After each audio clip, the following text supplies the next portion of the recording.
তারপরে থ্রেট করে একটি ইমেল এসছে এবং ডিস্ট্রিক্ট জাজের ইমেলে, এবং সে তাতে এইটাই বার্তা হয়েছে যে এসআর কাজে যদি তারা অন্য কোনো কিছু চিন্তাভাবনা করে তাহলে তাদেরকে বোম মেরে উড়িয়ে দেওয়া হবে এবং গোটা চত্বর, কোর্ট চত্বরকে উড়িয়ে দেওয়া হবে। সে বিভিন্ন জায়গায় বোম রাখা হয়েছে। এই সংবাদ পাওয়ার পরে পুলিশ প্রশাসন, বিভিন্ন আধিকারিক তারা ছুটে এসছেন, স্নেপার ডগ এসছে, তারা পরীক্ষা নিরীক্ষা করছেন এবং আদালতের চত্বর আতঙ্কিত।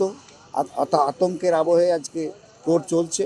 সাধারণ মানুষ, আইনজীবী তারা প্রত্যেকে আতঙ্কিত যে আদালতের উপরে যদি এই ধরনের হুমকি আসে তাহলে আদালতের পক্ষে সঠিকভাবে, নির্ভীকভাবে, স্বাধীনভাবে বিচার করা সম্ভব নয়।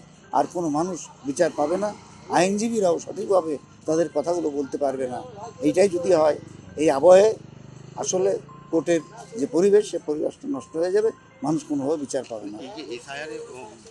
আমরা আশঙ্কা করছি যে এসআইআর জজদেরকে নিযুক্ত করা হয়েছে এবং সেই কারণেই তারা তাকে সঠিকভাবে সঠিক কাজটা করতে না পারেন, এই জন্য তাদের উপর এই ধরনের একটা আতঙ্কের সৃষ্টি করা হয়েছে। এই ধরনের তাহলে কি এই এসআইআর যে প্রক্রিয়া চলছে তাতে ঘটবে না? অবশ্যই বিঘ্নিত হবে। এই যদি হয়, জজরা কী করবেন আমরা জানি না। আমরা হলে তো অন্তত সঙ্গে সঙ্গে প্রতিবাদ করতাম এবং আজও আমরা নিন্দা করছি এই ধরনের ঘটনার। এই ধরনের ঘটনা খুব নিন্দনীয় ঘটনা। ডিস্ট্রিক্ট জজ সাহেবের মেল এসেছিল, মেলটি হ্যাঁ, কোন মেল থেকে করা হয়েছে সেটা তো আমরা বলতে পারবো, সেটা অতটা নিউজ আমাদের পক্ষে বলা সম্ভব নয়। যাদের কাছে এসছে তারাই সঠিকভাবে জিনিসটা বলতে পারবে। এই যে বোমাতঙ্ক একটা তাতে আপনারা তো আতঙ্কিত রয়েছে। আমরা তো বললাম তো, আমরা আইনজীবী হিসেবে আমরা আতঙ্কিত।